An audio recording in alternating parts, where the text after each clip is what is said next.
परमात्मने नमः। हे मेरे प्रिय बंधुओं, मेरे प्रिय बंधु, आज हम लोग चर्चा करने वाले हैं कि क्या ब्रह्मचर्य पालन से ज्ञान प्राप्ति हो सकती है। किसी भी क्षेत्र में अगर हम, मेरे प्रिय बंधु, पढ़ाई कर रहे हैं या कोई भी तैयारी कर रहे हैं, उस तैयारी को करते हुए अगर हम ब्रह्मचर्य का पालन करने लगें तो क्या हमें और अच्छे तरीके से उस तैयारी के करने में मदद मिलेगी या फिर अन्य प्रकार से हमारे ज्ञान का विकास होगा, बुद्धि का विकास होगा। इस प्रश्न पर आज हम लोग, मेरे प्रिय बंधु, विचार करने वाले हैं। तो सर्वप्रथम आप समझिए कि निश्चित ही शास्त्र कहते हैं कि ब्रह्मचर्य पालन से आपकी बुद्धि तीक्ष्ण होगी।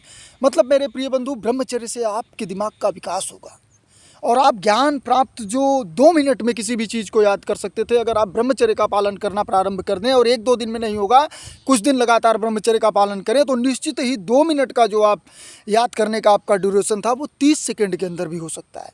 अन्य भी, जैसे कि और भी पहले हो सकता है, परंतु उतना लंबा ब्रह्मचर्य पालन होना चाहिए। ये 2-4-10 दिन की बात नहीं है, लगातार ब्रह्मचर्य पालन करने के लिए मेरे प्रिय बंधु, आप लोग देखिए, सर्वप्रथम जो पढ़ाई कर रहे हैं, ये उनके लिए वीडियो, जो पढ़ाई कर रहे हैं, पढ़ाई करना चाहते हैं, पढ़ाई में कुछ करना चाहते हैं। वैसे दुनिया में अन्य भी प्रकार है जिसमें बहुत कुछ किया जा सकता है, परंतु फिर भी पढ़ाई से जो कुछ करना चाहते हैं या तो फिर पढ़ाई में कुछ निकालना चाहते हैं, कोई एग्ज़ाम निकालना चाहते हैं, किसी एग्ज़ाम की तैयारी कर रहे हैं, उनके लिए ब्रह्मचर्य में, मेरे प्रिय बंधु, क्या महत्वपूर्ण है, वो ब्रह्मचर्य पालन करके उन्हें क्या मिल सकता है बिना ब्रह्मचर्य पालन किए। ये समझिए कि जो ब्रह्मचर्य का पालन नहीं कर रहा है और जो ब्रह्मचर्य का पालन कर रहा है, 2 स्टूडेंट को ले लीजिए।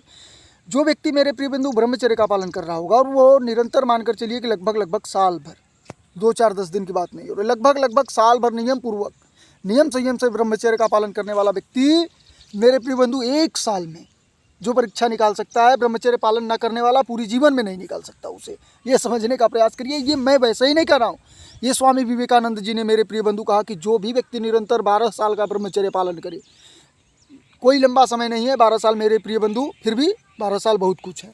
12 साल मेरे प्रिय बंधु जो भी व्यक्ति ब्रह्मचर्य का पालन करे, उनके दिमाग का विकास वो हो सकता है कि एक बार जिस चीज़ को पढ़ लें, पूरी जीवन भर भूल नहीं सकता, एक बार। और वो भी ये नहीं कि पूरी, वैसे वो जब भी पढ़ेंगे तो बहुत ही एकाग्रचित होकर पढ़ेंगे, ब्रह्मचारी एकाग्र हो ही जाएगा और जिस क्षेत्र पर, मेरे प्रिय बंधु, वो अपना ध्यान लगाएगा, निश्चय पूर्वक 100% वहाँ पर ध्यान लगा सकता है। अगल बगल से कुछ भी गुजर जाए आपको पता भी नहीं चलेगा। परंतु ये साल 1.5 साल में भी नहीं होगा, ये 12 साल की बात है। परंतु फिर भी जो भी व्यक्ति पढ़ाई करना चाहते हैं, वो छोटा मोटा ब्रह्मचर्य पालन करने के बाद भी अच्छे अंक ला सकते हैं, अच्छे तरीके से विकास कर सकते हैं उस पढ़ाई में, जिस क्षेत्र की पढ़ाई वो कर रहे हैं। और जो मेरे प्रिय बंधु ब्रह्मचर्य का पालन नहीं कर रहे हैं, वो तो अपनी इंद्रियों में ही भटकते रह जाएंगे, वो पढ़ाई भी अच्छे तरीके से नहीं कर पाएंगे। और 8 घंटा 10 घंटा अगर वो अपने मन को मार कर, अपने शरीर को, मेरे प्रिय बंधु, दूसरे तरीके से कैसे कैसे अपने शरीर को व्यथित करके अगर वो पढ़ाई करना भी चाहें, तो भी उनके दिमाग में, मेरे प्रिय बंधु, कुछ आने वाला नहीं है, बहुत कम आने वाला है।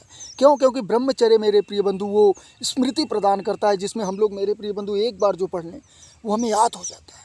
और जो व्यक्ति ब्रह्मचर्य का पालन नहीं कर पा रहे हैं, वो निश्चित ही हजारों बार पढ़ने के बाद भी वो उन्हें याद नहीं होता, कुछ दिन बाद भूल जाते हैं। तो इसलिए ब्रह्मचर्य का पालन करिए स्टूडेंटों, ब्रह्मचर्य का पालन करिए और ब्रह्मचर्य का पालन करते हुए पढ़ाई करिए। जिस भी क्षेत्र की पढ़ाई कर रहे हैं उस क्षेत्र में आप कामयाब होंगे। और अगर आपको ब्रह्मचर्य के बारे में जानकारी नहीं है तो निश्चय ही अन्य वीडियो जो हमने बताए हैं उनमें देखिए, और अन्य गुरुदेव बहुत से हैं जहाँ पर ब्रह्मचर्य के विषय में सटीक जानकारी आपको मिल सकती है, वहाँ से लीजिए। और ब्रह्मचर्य जीवन की नींव है मेरे प्रिय बंधु, ये अगर टूट गया तो निश्चित ही ना ही आप पढ़ाई कर सकते हैं, ना ही आपका स्वास्थ्य अच्छा रह सकता है, ना ही कुछ भी अच्छा हो सकता है, और बुढ़ाई में जाते जाते भोग कर ही जाना होगा, ये मान कर चलिए। ओम परमात्मने नमः।